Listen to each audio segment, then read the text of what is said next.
YouTube арнамызда тікелей эфирді жалғастырамыз. Ғалымжан, қал жағдайыңыз жақсы ма? Саламатсыздар. Ассалаумағалейкум, баршаңыз қалайсыздар? Жақсы бізде бәрі. Өздеріңіз қалайсыздар? Өте керемет. Сайыс бойынша пікіріңізді жаңа білдірген жоқсыз толықтай. Өткен сайысты қайта талқылау барысында. Ойыңыз қандай? Ойым менің былай ештеңе айта алмаймын, өткені. Мықты деген жан жағы ма? Қыздар бұл жерде бал қойды. Оларға ешкім мынандай бал қойды деп айтылған жоқ.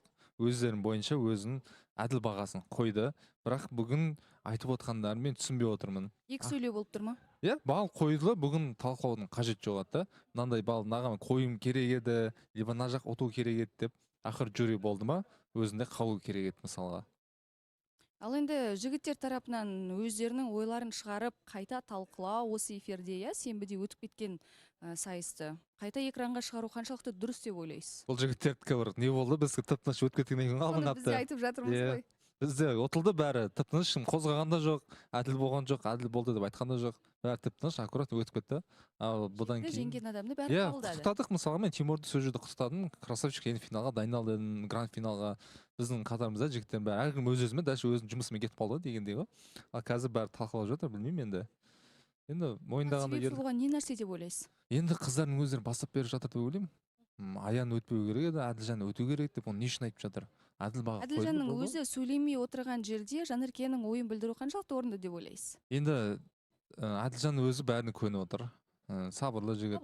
Қабылдап отыр, бірақ енді қызы жюри болғаннан кейін бұл жерде өзінің мнениесін айтып жатыр да. Енді қызы болғаннан кейін қорғап жатыр ма, или басқа нәрсе айтып жатыр ма? Мен де ол жағын түсінбедім. Бұл жерде орнында Назым болса да дәл солай айтар ма еді, қалай ойлайсыз?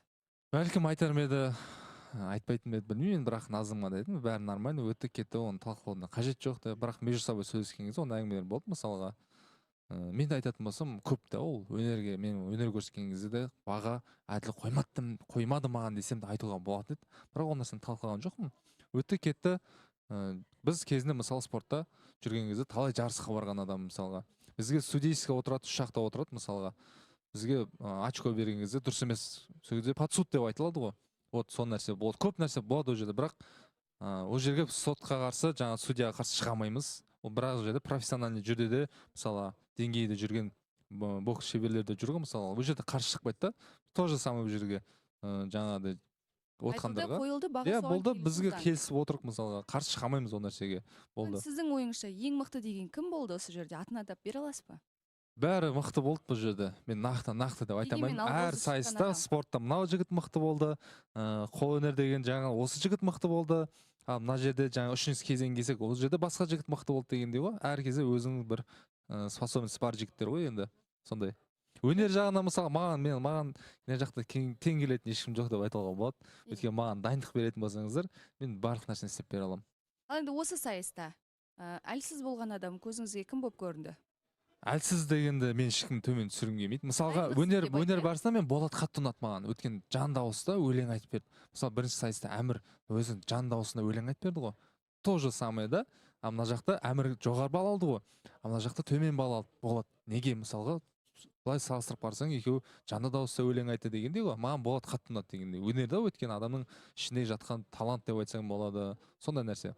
Жақсы.